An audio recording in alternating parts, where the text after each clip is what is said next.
सुंदर सी कन्या कोमल कॉलेज में अपना ग्रेजुएशन पूरा करती है। तभी उसकी मुलाकात एक लड़के शैंटी से होती है। शैंटी भी बहुत स्मार्ट और माता पिता का आज्ञाकारी बेटा है। दोनों एक दूसरे को पसंद करने लगते हैं। दोनों का ग्रेजुएशन पूरा होता है। शैंटी अपने शहर में जॉब करने लगता है और लड़की भी एक अच्छी जॉब कर रही है। दोनों ने निर्णय लिया कि अब माता पिता से शादी की बात करने का वक्त आ गया है।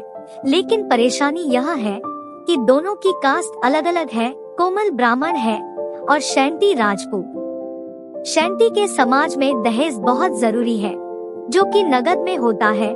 उसके अलावा कई तरह के गिफ्ट्स और गहने की भी मांग की जाती है। शैंटी ने कोमल को यह स्थिति स्पष्ट की और कहा, घर वालों को मनाओ, अगर तुम सभी मांगे पूरी करवाती हो तो मेरे माता पिता तुम्हें पलकों पर बैठाएंगे।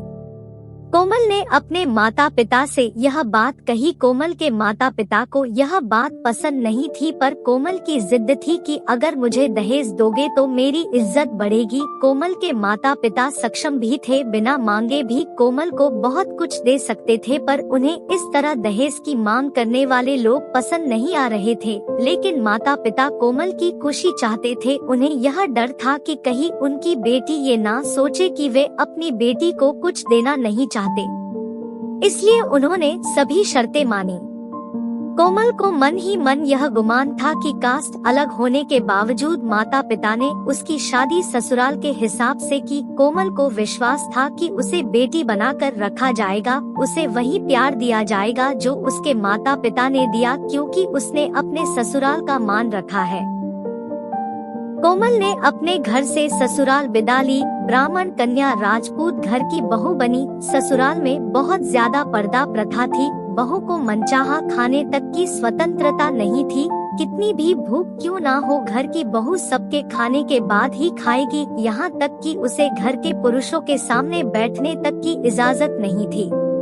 कोमल ने इस बात पर एतराज दिखाया, पर उसकी किसी ने ना सुनी। शैंटी ने भी यह बोलकर मुंह फेर लिया कि यह तो परंपरा है।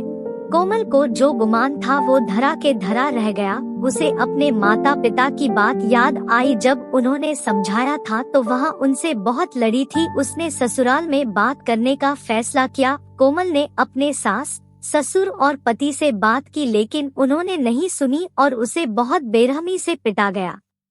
कोमल ने कभी ऐसा व्यवहार नहीं देखा था। उसे जिस लाए हुए दहेज पर घमंड था वह चूर चूर हो गया था। कोमल को माता पिता से बात करने भी शर्म महसूस हो रही थी और इसी कश्मकश में एक दिन कोमल ने अपने आप को खत्म कर दिया। माता पिता को जब यह पता चला तो उन्हें अपनी गलती का एहसास हुआ कि वक्त रहते समझा होता तो बेटी साथ होती। जो लोग दहेज पर बेटे की शादी करते हैं उनकी सोच हर तरह से छोटी होती है। जो बेटे को नीलाम कर सकते हैं वो किसी और की बेटी को कैसे अपनी बेटी बना सकते थे।